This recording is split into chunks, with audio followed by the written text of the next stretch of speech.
Түбірді мүлдем түсінбеймін. Апай, түбір жайлы сабақ өтіңізші. Түбірге байланысты есептер шығарыңызшы. Түбірлері әртүрлі болса не істейміз? Түбір деген не? Сәлем, сіздермен математика оп-оңай каналы. Бүгін мен көптеген оқырмандарымның сұрауы бойынша түбір деген тақырыпты толық түсіндіретін боламын. Жақсылап тыңдаңыздар, себебі осы видеодан кейін сізде түбірге байланысты проблема болмайды. Математиканы ең қызық жолдармен үйретемін. YouTube каналыма тіркелуді ұмытпа. Жалпы түбірдің не екенін білу үшін біз сандардың квадратымен жұмыс жасаймыз.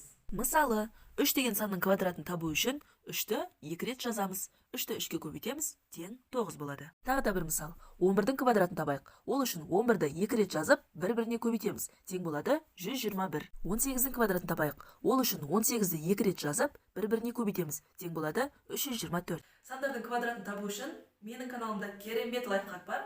Қарап көріңіздер. Сандардың квадратын табуды білеміз. Ал оған кері амал бізде түбір деп аталады. Оны мына белгімен белгілейді. 5-тің квадраты тең болады 25-ке. Ал егер квадратты теңдіктің екінші бетіне өткізетін болсақ, ол түбірге айналып өтеді. Яғни квадрат пен түбір бір-біріне кері амалдар. Демек, түбір асты 25 дегеніміз ол 5-ке тең екен. Ал енді түбір асты 9-ды тауып көрейікші. 9 нешенің квадраты? Әрине, 3-тің квадраты.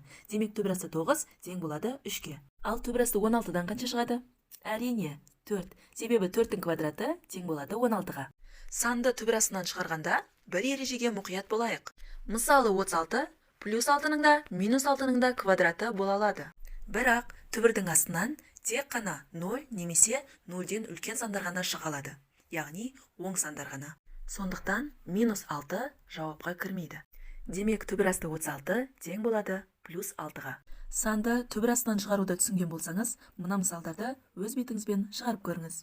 Квадрат пен түбір бір-біріне кері амалдар. Сондықтан да олар бірге тұрса, бір-бірін қысқартып жібереді. Ол былай. Мысалы, түбір асты а-ны квадрат дейтін болсақ, түбір мен квадрат қысқарады, тең болады а-ға. Ал егер а-ның квадратын түбірге алатын болсақ, түбір мен квадрат қатар тұр, екеуі бір-бірін қысқартады, бізде тек қана а-ның өзі қалады. А-ның 8 дәрежесін түбірден қалай шығарамыз? Ол үшін 8-ді 4 көбейтілген 2 деп жазып аламыз. Жаңа айтқандай, түбір мен квадрат қатар тұрса, бір-бірімен қысқарып кетеді. Ал бізде қалатыны а-ның 4 дәрежесі. Енді түбір асты 2-ның 4 дәрежесін табайық. Ол үшін 4-ті 2 көбейтілген 2 деп жазып аламыз. Түбір мен квадраттың біреуі қысқарады, ал бізде қалатыны 2-ның 2 дәрежесі. Ол тең болады 4-ке. Түбір асты 5-тің 7 дәрежесін қалай табамыз? Ол үшін дәрежені жұп дәрежеге келтіреміз. Оны түбір асты 5-тің 6 дәрежесі және түбір асты 5-тің 1 дәрежесі етіп жазып аламыз. Ары қарай 6 дәрежені 3 көбейтілген 2 деп жазып аламыз. Түбір мен 2 дәреже қысқарады, ал бізде қалатыны 5-тің 3 дәрежесі көбейтілген түбір асты 5. 5-тің 3 дәрежесі 125-ке тең. Екеуін көбейтсек 125 түбір астындағы 5 қалады. Ал енді мына мысалды шығарып көрейік. Ол үшін жақша ішіндегі әрбір өрнекті жеке-жеке квадраттаймыз. Түбір асты 5-тің квадраты көбейтілген түбір асты 3-тің квадраты. Түбір мен квадраттар қысқарады. Бізде қалатыны 5 көбейтілген 3. 5-ті 3-ке көбейтсек 15 қалады. Түбір мен квадратты қысқартуды үйреніп алсаңыз, мына мысалдарды өз бетіңізбен шығарып көріңіз. Ал енді түбірдің қасиеттеріне тоқталайық. Бірінші қасиеті, егер де бізде түбір астында қандайды бір күрделі сан берілсе, біз екі түбірге сол санды бөліп жаза аламыз. Немесе екі түбірде бөлек-бөлек сандар берілетін болса, біз ол екі санды бір түбірдің астында көбейтіп жаза аламыз. Бұл формуланы күрделі сандарды түбір астынан шығарған кезде қолданамыз. Мысалы, түбір астындағы 144, одан қанша шығады? Ол үшін 144 дегеніміз 9 бен 16-ның көбейтіндісіне тең. Және де біз 9 бен 16-ны бөлек-бөлек түбірге аламыз. Сонда түбір асты 9-дан 3 шығады, түбір асты 16-дан 4 шығады. 3 пен 4-ті көбейтеміз 12. Тағы бір мысалды шығарып көрейік. Түбір асты 12 көбейтілген түбір асты 3. Екі түбірден де нақты сан шықпайды. Есепті шығару үшін 12 мен түбір асты 3-ті бір түбірдің астына аламыз. Түбір астында 12 мен 3-ті көбейтеміз, түбір астындағы 36 болады. Ал түбір асты 36-тан 6 шығады. Түбір асты 8 есептейік. Ол үшін түбірдің астында 8-ді 4 пен 2-ның көбейтіндісі деп жазып аламыз. Тең 4 пен 2-ні бөлек-бөлек түбірге аламыз. Түбір асты 4-тен бізде 2 шығады, ал түбір асты 2-ден ешнәрсе шықпайды, өзін жазамыз. Тең болады 2 мен түбір асты 2-ні көбейтсек, 2 түбір астындағы 2 қалады. Енді дәл осы есепті керісінше шығарайық. 2 түбір астындағы 2-ні бір түбірдің астына аламыз. Ол үшін сыртта тұрған 2-ні түбірдің астына қалай кіреді? Дұрыс, 4 болып кіреді. Түбір асты 4 көбейтілген түбір асты 2 болады. 2 түбірді бір түбірдің астына жазамыз. 4 көбейтілген 2 еді. Тең 4 пен 2-ні көбейтеміз 8. Тағы бір мысал шығарып көрейік. Бұл жерде екі түбір екі түрлі. Біреуі түбір астындағы 8, біреуі түбір астындағы 2. Егер түбірлер екеуі екі түрлі болатын болса, бір-біріне қоса алмаймыз. Екі түбірді бірдей ету үшін түбір асты 8-ді біз 4 көбейтілген 2 деп жазып аламыз. Сонда 4 пен 2-ні бөлек-бөлек түбірге алайық. Қалғандары сол күйінше жазылады. Түбір асты 4-тен 2 шығады, ал түбір асты 2 сол күйінше қалып қояды. Түбір сыртындағы 3 пен 2-ні көбейтеміз, сонда бізде шығады 6 түбір асты 2 қосылған 2 түбір асты 2. Екеуінің түбірлері бірдей болған кезде қоса аламыз. Яғни 6-ға 2-ні қосамыз, тең болады 8 түбір астындағы 2. Түбірдің бұл қасиетін жақсы түсінген болсаңыз, онда мына мысалдарды шығарып, өзіңізді тексеріп көріңіз. Түбірдің екінші қасиетіне тоқталайық. Егер бізде бөлшек сан түбір астында тұратын болса, онда біз алымында бөлімінде бөлек-бөлек түбірге ала аламыз. Немесе керісінше екеуі бөлек-бөлек түбірде тұратын болса, онда біз екеуін бір түбірдің астына ала аламыз. Мысалы, 9-дан 4 деген бөлшекті түбір астынан шығару керек. Ол үшін алымын бөлек, бөлімін бөлек түбірге аламыз. Сонда түбір асты 4-тен 2 шығады, түбір асты 9-дан 3 шығады. Есептің жауабы 3-тен 2.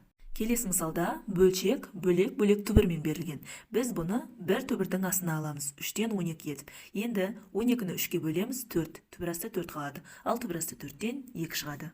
Ал егер мынадай мысал берілсе не істейміз? Ол үшін 3-ті түбірдің астына кіргіземіз. Сонда түбір астындағы 9 болып кіреді. Екеуі бөлек-бөлек түбірде тұр, енді бір түбірдің астына аламыз. 9-дан 12. Екеуін 3-ке қысқартуға болады, сонда бізде шығады түбір астындағы 3-тен 4. Ары қарай екеуін тағы да бөлек-бөлек түбірге аламыз. Түбір астындағы 3 және түбір астындағы 4. Түбір асты 4-тен 2 шығады, түбір асты 3-тің өзі қалады. Тағы бір мысал көрейік. Егер бізде түбір астында аралас сан болса не істейміз? Оны бұрыс бөлшекке айналдырып аламыз. Ол үшін 9-ды 2-ге көбейтеміз 18, оған 7-ні қосамыз 25. Түбір астындағы 9-дан 25 болады.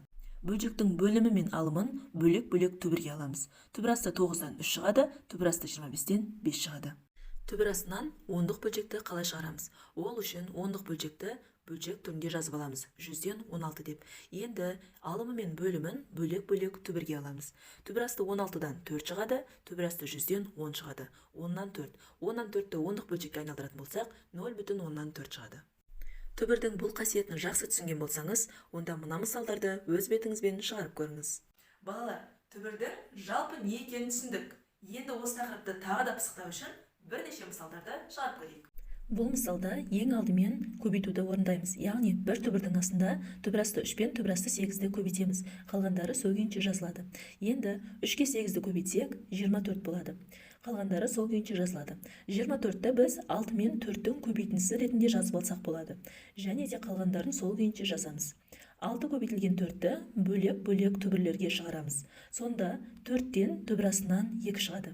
Енді жақша сыртындағы 2 және түбірден шыққан 2-ні бір-біріне көбейтеміз, 4 түбір астындағы 6 қалады. Қалғаны сол күйінше жазамыз. 4 түбір асты 6-дан 4 түбір астын алатын болсақ, 0 қалады. Келесі мысал, бұл жерде де ең алдымен көбейтуді орындаймыз. Түбір асты 45-ке түбір асты 2-ні бір түбірге алып көбейтеміз, түбір астындағы 90 болады. 90-ды біз 9 бен 10-ның көбейтіндісі деп аламыз. Қалғандарын сол күйінше жазып қоямыз. Бұл жерде 9 бен 10-ды бөлек-бөлек түбірлерге аламыз. Сонда түбір асты 9-дан 3 шығады.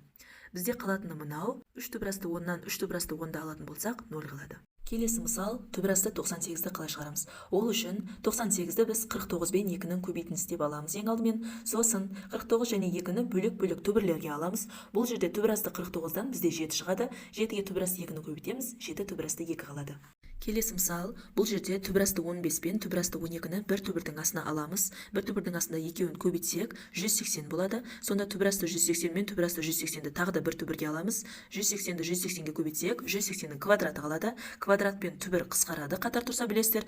Сонда бізде қалатыны тек қана 180. Ал балалар, бүгінгі сабақ сіздерге ұнады ма? Ұнаса лайк басып, комментарий қалдыруды ұмытпаңыздар. Келесі видеоларда қысқаша көбейту формуласын оңай жаттауды үйрететін боламын.